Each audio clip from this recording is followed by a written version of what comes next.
បេងដូងមួយនេះឈឺដូរគេកាប់ព្រោះតែអូនសម្លាប់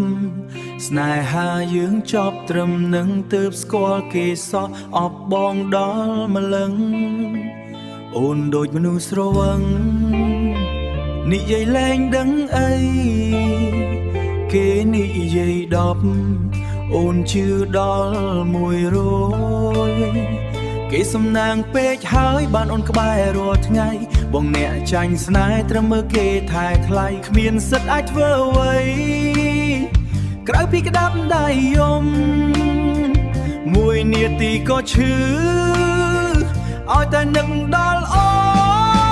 នបេះដូងលែងម្ចាស់ខ្លួនធ្លាក់ដល់ដីក៏ភក់ជ្រៅវាឈឺខ្លាំងបំផុតស្ទើរតែមិនអាចទ្រាំឲ្យគ្រូពេទ្យសុំថ្នាំលេបយ៉ាងណាក៏មិនបាត់ជំងឺខ្វាំងអ្នកថែរួមបានយូរប៉ុណ្ណាដកដង្ហើមពេលណាហើយឈ្មោះអូនមិនចេះដាច់ចំណឹកអូនមួយនេះវាដូចគ្រាប់សាច់ប្រហែលអាសន្នស្លាប់ប្រហែលអាសន្នស្លាប់ព្រោះមិនអាចប្រាប់ដល់អូនបេះដូងមួយនេះឈឺដូរគេកាប់ព្រោះតែអូនសម្លាប់ស្នេហាយើងចប់ត្រឹមនឹងទើបស្គាល់គេសោះអបបងដល់ម្លឹងអូនដូចមនុស្សស្រវឹងនិយាយលែងដឹងអីគេនិយាយ10អូនជឿដល់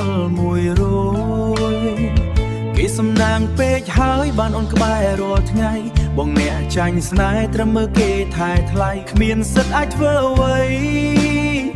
ក្រៅពីក្តាប់ដៃយំមួយនាទីក៏ឈឺឲ្យតែនឹកដល់អូនបេះដូងលែងម្ចាស់ខ្លួនធ្លាក់ដល់ដីក៏ភក់ជ្រៅវាឈឺខ្លាំងបំផុតស្ទើរតែមិនអាចទ្រាំឲ្យគ្រូពេទ្យសុំថ្នាំលេបយ៉ាងណាក៏មិនបាត់ជំងឺខ្វាំងអ្នកថែរួមបានយូរប៉ុណ្ណាដកដង្ហើមពេលណាហើយឈ្មោះអូនមិនចេះដាច់ចំណឹកអូនមួយនេះវាដូចគ្រាប់សាច់ប្រហែលអាសន្នស្លាប់ប្រហែលអាសន្នស្លាប់ព្រោះមិនអាចប្រាប់ដល់អូននឹកអូនមួយនេះវាដូចគ្រាប់សាច់ប្រហែលអាសន្នស្លាប់ព្រោះមិនអាចប្រាប់ដល់អូន